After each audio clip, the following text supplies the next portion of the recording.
America Iran യുദ്ധം ഓരോ ദിവസം കഴിയുന്തോറും കലച്ചിലായിക്കൊണ്ടേയിരിക്കുകയാണ്, രൂക്ഷമായിക്കൊണ്ടിരിക്കുന്നു എന്ന് തന്നെ നമുക്ക് വേണമെങ്കിൽ പറയാം. കാരണം ഇതിൻ്റെ ആഫ്റ്റർ എഫക്റ്റ് അനുഭവിക്കുന്നത് ശരിക്കും പറഞ്ഞു കഴിഞ്ഞാൽ ഗൾഫ് രാജ്യങ്ങളാണ്. കാര്യം ഇറാനിലുള്ള സൈനിക താവളങ്ങളും മറ്റു പ്രദേശങ്ങളും ഒക്കെ അമേരിക്ക പിടിച്ചടക്കും തോറും, പക്ഷേ ഈ ഇറാൻ തിരിച്ച് പക വീട്ടുന്നത് മുഴുവൻ ഗൾഫ് രാജ്യങ്ങളിലെ അമേരിക്കൻ സൈനിക താവളങ്ങളാണെന്നും അറിയാം.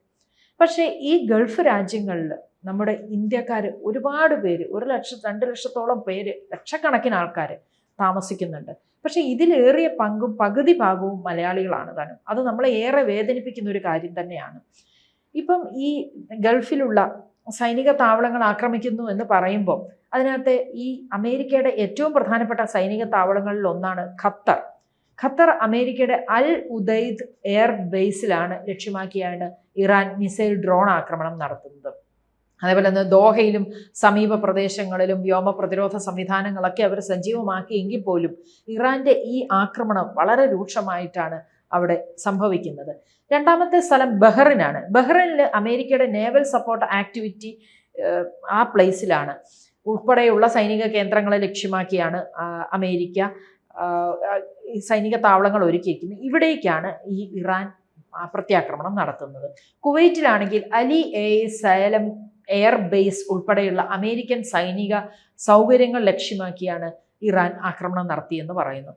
ഇതുപോലെ ഓരോ സ്ഥലങ്ങളിലും, അതുപോലെ ഒമാനിലേക്കും ഡ്രോൺ ആക്രമണങ്ങൾ ശ്രമങ്ങൾ വളരെയധികം റിപ്പോർട്ട് ചെയ്തിട്ടുണ്ട്. ഒമാനിലേക്കും വളരെ രൂക്ഷമായിട്ടുള്ള ഡ്രോൺ ആക്രമണങ്ങളും മിസൈൽ ആക്രമണവും നടത്തുന്നു.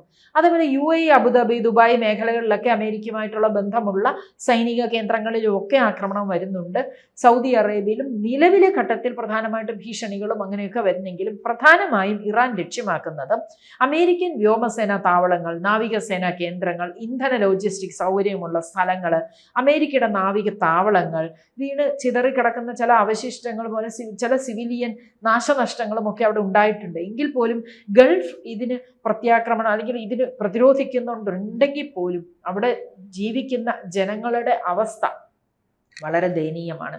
അത് നമ്മൾ എക്സാജറേറ്റ് ചെയ്ത് പറയുകയല്ല, പക്ഷെ നാട്ടിലിരിക്കുന്ന മാതാപിതാക്കളും ബന്ധുക്കളും ഒക്കെ പറയും, അവരെ ആശ്വസിപ്പിക്കാൻ എന്ന വണ്ണം ഗൾഫിലുള്ളവർ പറയും ഇവിടെ ഒരു കുഴപ്പവുമില്ല എന്ന് പറയും. പക്ഷേ യുദ്ധം തുടങ്ങിയിട്ടിപ്പം 140 ദിവസമായി. 140 ദിവസം കഴിഞ്ഞു ഈ ഗൾഫിൽ ഈ പരാക്രമം തുടങ്ങിയിട്ടിടാൻ. പക്ഷെ നമുക്കറിയാം, ഈ ഒരു യുദ്ധം ഒരു സ്ഥലത്തെ ബാധിക്കുമ്പോൾ അല്ലെങ്കിൽ ഒരു സ്ഥലത്ത് ആഘാതം ഏൽപ്പിക്കുമ്പോൾ അതിൻ്റെ ഈ തിക്തക ഫലം മുഴുവൻ അനുഭവിക്കുന്നത് അവിടെയുള്ള സാധാരണ ജനങ്ങളാണ്. ഇതിലൊന്നും ഉൾപ്പെടാത്ത സാധാരണ ജനങ്ങളാണ്. അമേരിക്കയുടെ പക മൂലം ഇറാനെ ആക്രമിക്കുന്നു, ഇറാൻ തിരിച്ചാക്രമിക്കുന്നു. പക്ഷേ ഇതിൻ്റെ ആഫ്റ്റർ എഫക്റ്റ് മുഴുവൻ അനുഭവിക്കുന്നത് അവിടുത്തെ ജനങ്ങളാണ്.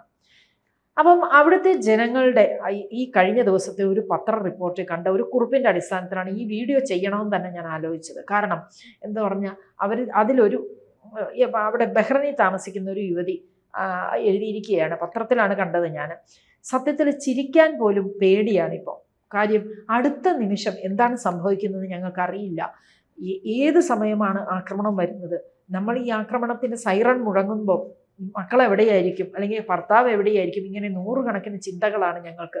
ഞങ്ങൾ എന്താ ആ സമയത്ത് ചെയ്യുന്നതെന്ന് അറിയില്ല. ഞങ്ങൾ ജീവിതത്തിൽ ആദ്യമായിട്ടാണ് ഇങ്ങനെ ദുരന്ത മുഖത്തിൽ ഞങ്ങൾ ജീവിക്കുന്നത്.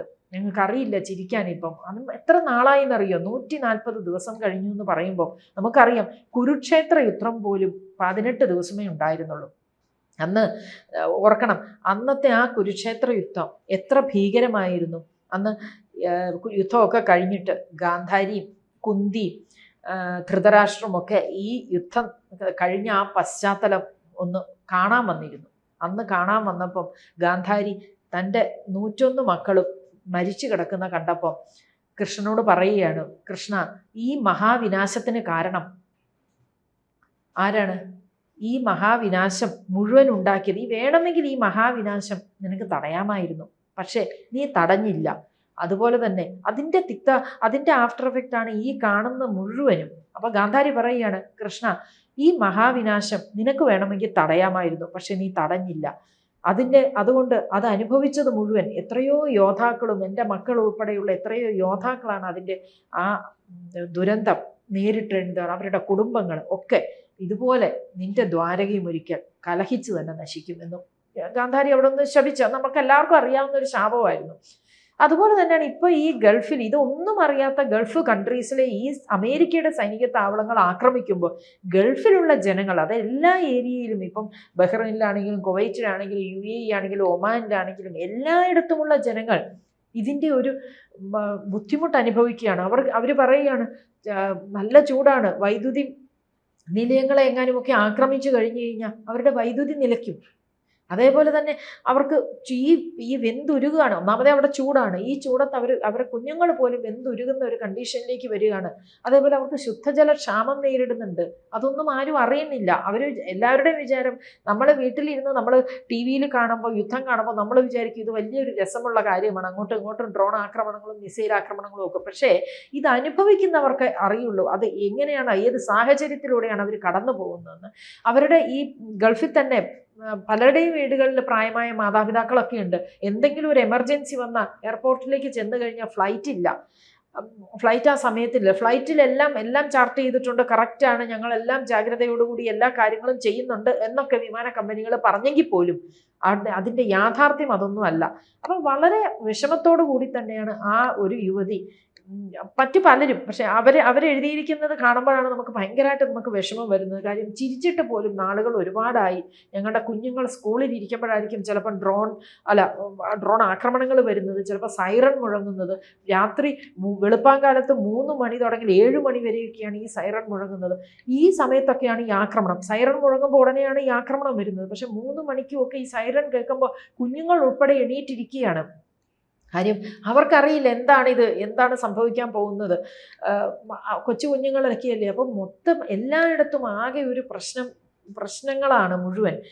ഒരുപാട് മലയാളി ഹോട്ടലുകളിൽ അവർ വീക്കെൻഡിലൊക്കെ പോവുമായിരുന്നു. അങ്ങനെയുള്ള മലയാളി ഹോട്ടലുകളൊക്കെ അടച്ചു. കാരണം ആൾക്കാർ വരാതായി. പലരുടെയും ജീവിതം സ്തംഭിക്കുകയാണ്. പല കമ്പനികളിലും പുതിയ നിയമനങ്ങൾ എടുക്കുന്നില്ല, പുതിയ ജോലിക്ക് ആളെ ഒന്നും എടുക്കണില്ല. അതേപോലെ തന്നെ ഉള്ള കമ്പനികളിൽ നിന്ന് തന്നെ ആൾക്കാരെ പിരിച്ചു വിടുകയാണ്. എങ്ങനെ അവർ ജീവിക്കും? എങ്ങനെ അവർക്ക് നാട്ടിലേക്ക് വരാൻ പറ്റും? നാട്ടിലേക്ക് വന്നു കഴിഞ്ഞാൽ എങ്ങനെ അവർക്ക് ജോലി ചെയ്യാൻ പറ്റും? ഇതെല്ലാം അവരുടെ മുന്നിൽ 100 പ്രതിസന്ധിയുണ്ട്. കാര്യം ഓരോ കുടുംബവും നിലനിർത്തിക്കൊണ്ടു പോകുന്നത് സാമ്പത്തികം തന്നെയാണ്. കാര്യം അവർക്ക് റെൻ്റ് അടയ്ക്കാൻ കാണും, അവരുടെ കുട്ടികളുടെ പഠനമുണ്ട്, ആശുപത്രി ചെലവുകളുണ്ട്, അങ്ങനെ 100 പ്രശ്നങ്ങളാണ് ഓരോ കുടുംബവും ഫേസ് ചെയ്യുന്നത്.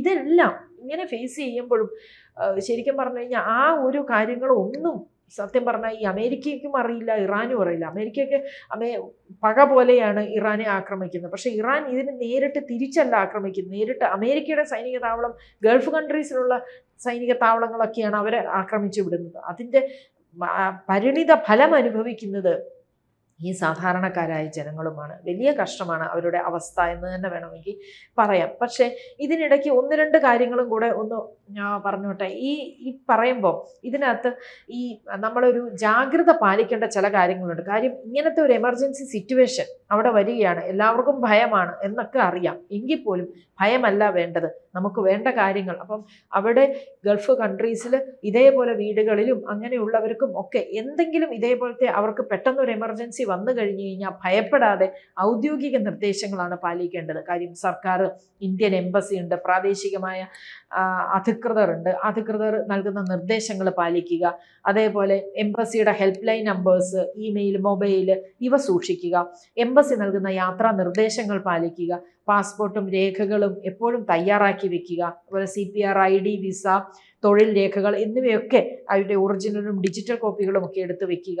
കേരളത്തിലെ കുടുംബാംഗങ്ങൾക്ക് കൃത്യമായ വിലാസവും ഫോൺ നമ്പറുകളും ഒക്കെ നൽകുക. കാരണം എന്തെങ്കിലും ഒരു എമർജൻസി വന്നാൽ അവർ കോൺടാക്ട് ചെയ്താൽ കിട്ടിയില്ലെങ്കിൽ അവർക്കാകും പ്രശ്നം, അല്ലെങ്കിൽ അവർക്കാകെ കൂടെ വറിയാവുന്ന ഒരു സമയമാണിത്. അതുകൊണ്ട് അവർക്ക് കൃത്യമായ അഡ്രസ്സ് കൊടുക്കുക, കൃത്യമായ ഫോൺ നമ്പറുകൾ ഏൽപ്പിക്കുക.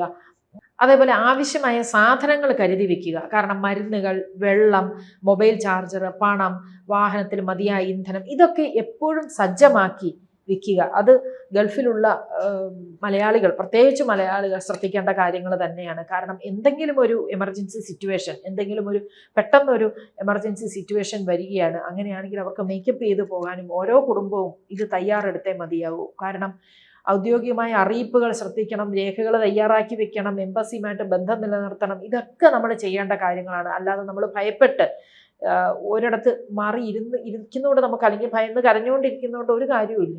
കോവിഡ് നമ്മളെ ഇതേപോലെ ഒരു ദുരന്തമാണ് നമ്മൾക്ക് കൊണ്ടു തന്നത്. കോവിഡിന് ശേഷം ഇപ്പം ഇത് മനുഷ്യനിർമ്മിത ദുരന്തം എന്ന് തന്നെ വേണമെങ്കിൽ പറയാം. പക്ഷേ എന്താണേലും ഗൾഫ് രാജ്യങ്ങളിലെ നമ്മുടെ സഹോദരങ്ങൾ എപ്പോഴും സുരക്ഷിതമായി തന്നെ ഇരിക്കട്ടെ എന്ന് പ്രത്യാശിക്കാം. ഈ യുദ്ധം ഉടനെ തന്നെ കഴിയുമെന്ന് വിചാരിക്കും. കൂടുതൽ വാർത്തകളും വിശേഷങ്ങളും നിങ്ങളിലേക്ക് എത്താൻ ABC മലയാളം സബ്സ്ക്രൈബ് ചെയ്യുക, ബെൽബട്ടനും അമർത്തുക.